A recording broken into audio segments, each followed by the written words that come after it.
呢一條特朗普同 Elon Musk 俾 Fox News 採訪嘅影片呢，咁就完全冇刪剪嘅，加咗中文字幕。點解佢咁重要呢？就係因為佢呢段影片呢，就改變咗好多嘅採訪啊，即係新聞報導嘅公司啊，或者嘅平台都好啦，對佢哋兩個人嘅睇法呢，係因為呢次而有所改觀嘅。咁唔阻住大家啦，咁啊直接加咗中文字幕，令到大家可以直接欣賞嘅。好啦，睇片前記得撳埋個鐘仔 subscribe， 咁同埋咧 forward 埋俾朋友嘅。咁我哋而家即刻去片。I gotta start with this. So he's working for free with Doge. He's kind of put a lot of his life on hold.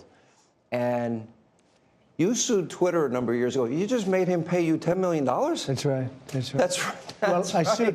I sued from long before he had it. Yeah. And I mean, they really did a number on me, you know. And I sued, and they had to pay. They paid $10 million settlement.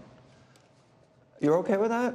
I mean, I left it up to the lawyers and you know the team running Twitter. So I said, you guys do what you think is the right. It makes sense. I think it's funny. I think it's a very low. I was looking to get much more money than that. So you gave him a discount when the lawsuit.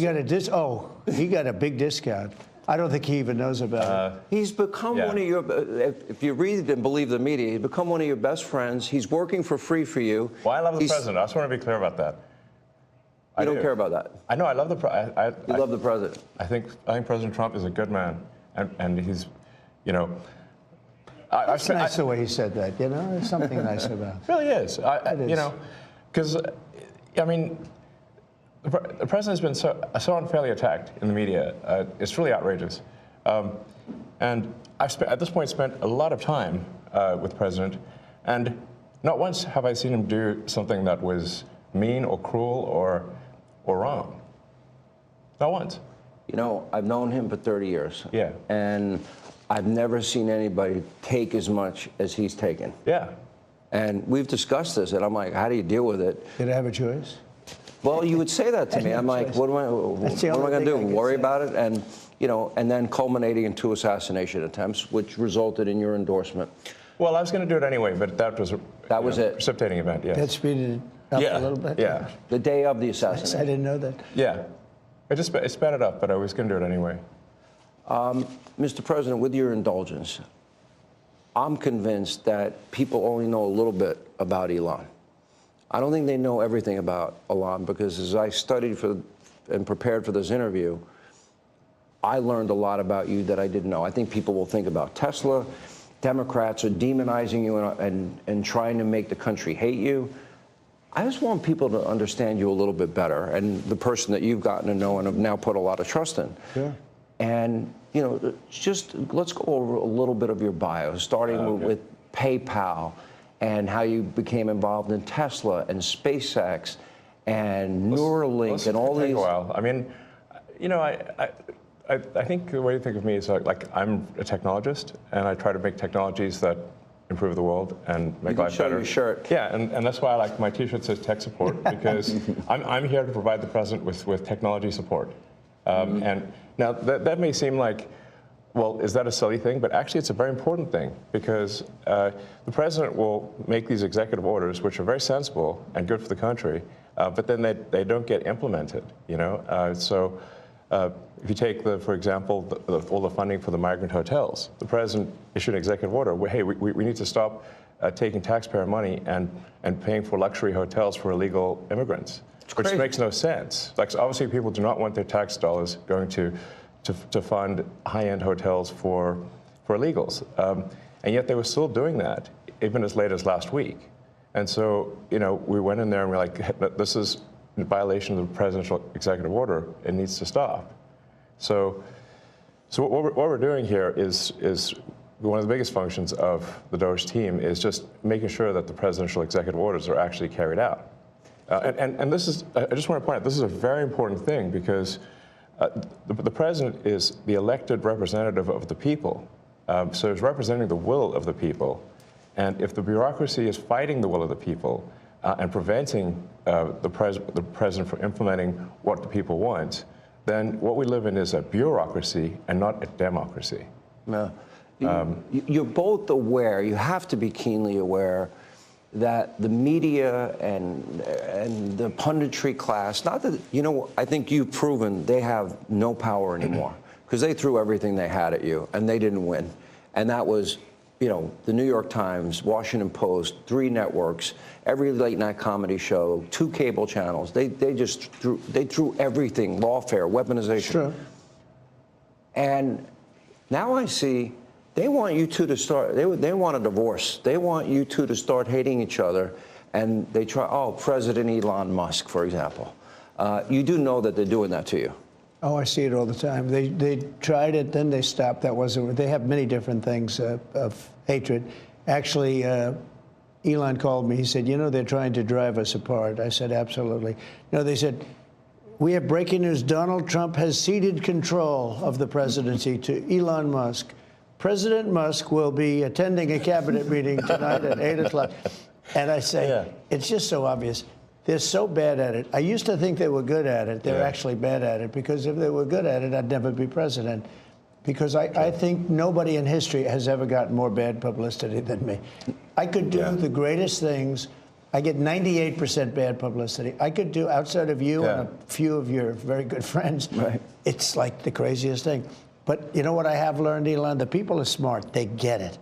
Yeah, they do, actually. They get it. They really see what's happening. Yes. And at the end of this interview, what I would like is I want people to know the relationship and know more about you. What is the relationship, Mr. President? Well, I respect him. I've always respected him. I never knew that he was right on certain things, and I'm usually pretty good at this stuff. He did Starlink. He did things that were so advanced and nobody knew what the hell they were. I can tell you in North Carolina, they had no communication. They were wiped out. Those people were, they had rivers in between. Land that never saw water, all of a sudden it was a river and a vicious, like rapids.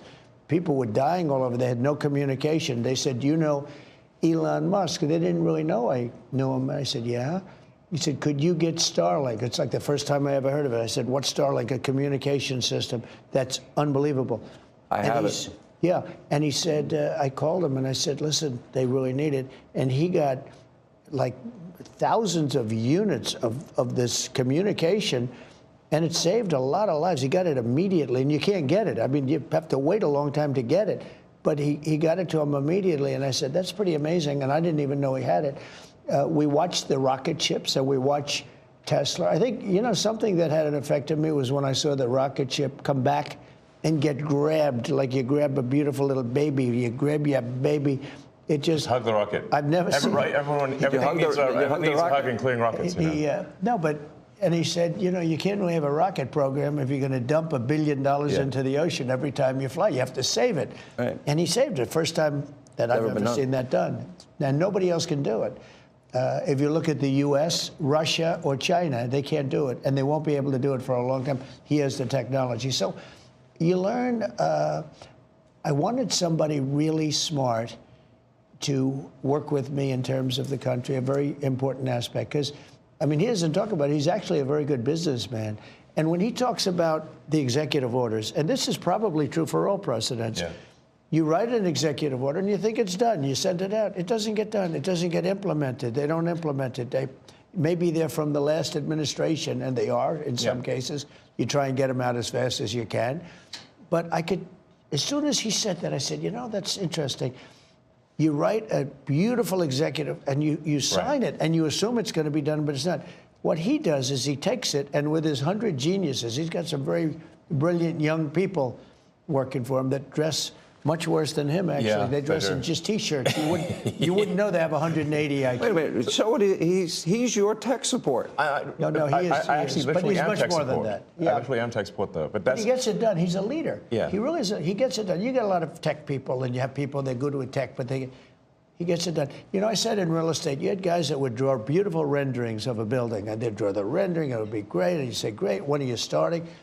But they were never able to get it built. They couldn't get the financing. They couldn't get the approvals. It would never get done. And then you have other guys that are able to get it done. They could just get it done. I was in real estate. Same thing in this. He gets it done. So when he said that, he said, when you sign these executive orders, a lot of them don't get done, and maybe the most important ones. And he would take that executive order that I'd sign, and he would have those people go to whatever agency it was. When are you doing it? Get it done, get it done. And some guy that maybe didn't want to do it, all of a sudden, he's signing. He just doesn't want to be bothered. Do a lot of those executive orders have to be codified into law? You need the Republican Congress and to they follow will be. up? A lot of them will be, yeah. They will. But look, in the meantime, we have 4 years. The beauty is we have 4 years. That's why I like doing it right at the beginning. Because an executive order is great. I mean, the one problem, it's both good and bad.